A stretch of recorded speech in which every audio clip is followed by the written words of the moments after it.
السلام علیکم ورحمۃ اللہ وبرکاتہ۔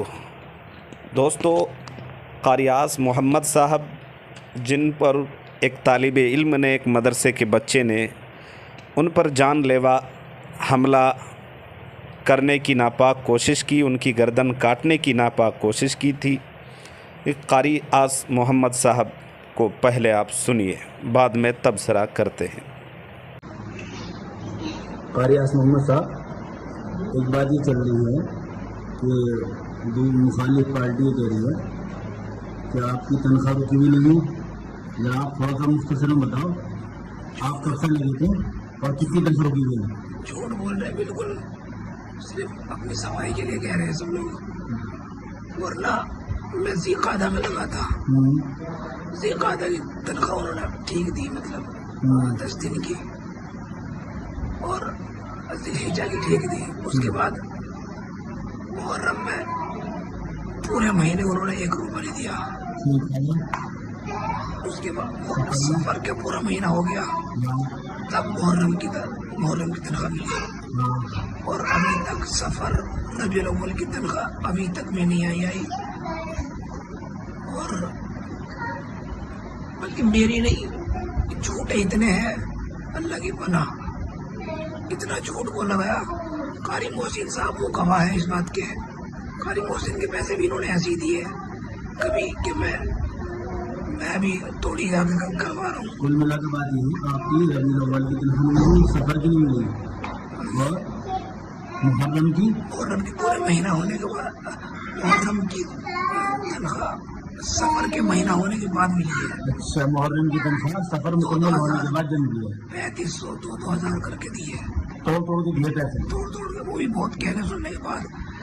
اور ایک مرتبہ میں نے کال کی تو جواب یہ تھا، میں نے کہا مفتی صاحب مجھے پیسے کی ضرورت ہے، مجھے ہے نہیں، صاف نکلیے جواب ہے نہیں۔ مگر مجھے حضرت مجھے قسط وغیرہ بھرنی ہے، شادی قریب ہے اور ضرورت تو ہے ہی، لیکن پیسے کی ضرورت ہے، تو اگر میں کیا کروں؟ یہ جواب نہیں کہ میں کیا کروں، کہاں سے لوں میں کیا کروں، ہے تو ہے نہیں۔ آپ کو لگیں گے کتنے ہوا؟ 5واں مہینہ چل رہا ہے۔ 5 مہینے چل رہا ہے۔ ٹھیک، بس بہت دوستو، آپ کو بتاتے چلیں کہ قاری اعظم محمد صاحب جن کی ویڈیو آپ نے ابھی دیکھی، یہ غازی آباد ہاپوڑ کے ایک گاؤں کے ایک مدرسے میں پڑھایا کرتے تھے۔ ایک طالب علم کی غلطی یا کسی غلط حرکت پر ذمہ داران مدرسہ سے شکایت کی۔ ذمہ داروں نے اس طالب علم کو سمجھایا، تنبیہ کی، لیکن چھٹی کے بعد اس بچے نے قاری صاحب کے کمرے میں گھس کر قاری صاحب پر جان لیوا حملہ کرنے کی، ان کی گردن کاٹنے کی ناپاک و مذموم کوشش کی۔ جیسے ہی اس طالب علم نے قاری اعظم محمد صاحب کی گردن پر حملہ کیا، قاری صاحب نے شور مچایا۔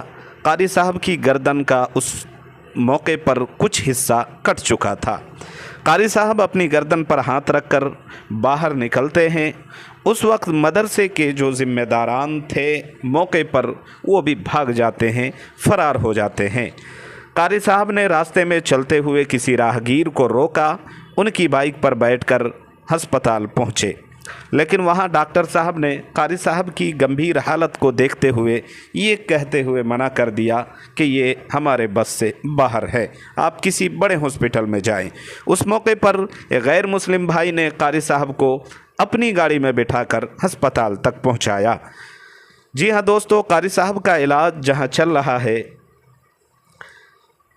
دوستو دراصل بتلانے کا مقصد یہ ہے کہ آپ نے ویڈیو میں دیکھا سنا بھی، قاری صاحب گلے کی تکلیف کی وجہ سے صحیح سے بول بھی نہیں پا رہے ہیں، ان سے بولا بھی نہیں جا رہا ہے، لیکن ایسے نازک، گمبھیر اور سینسٹیو، حساس موقع پر بھی نہ تو مدرسے کے محتمم کا پتہ ہے، نہ ذمہ داروں کا پتہ ہے، اور نہ ہی گاؤں والے اور اگل بغل کے لوگ قاری صاحب کے ساتھ دینے کو تیار ہیں۔ دراصل قاری صاحب جس مدرسے میں پڑھاتے تھے، اس مدرسے کے ذمہ داروں نے قاری صاحب کی کئی مہینوں سے تنخواہ دی نہیں تھی، کئی مہینوں سے ان کا پیسہ روک رکھا تھا، تنخواہ روک رکھا تھا، کافی ان کو دقتوں کا سامنا کرنا پڑ رہا تھا۔ ایسے میں ان پر جان لیوا حملہ یہ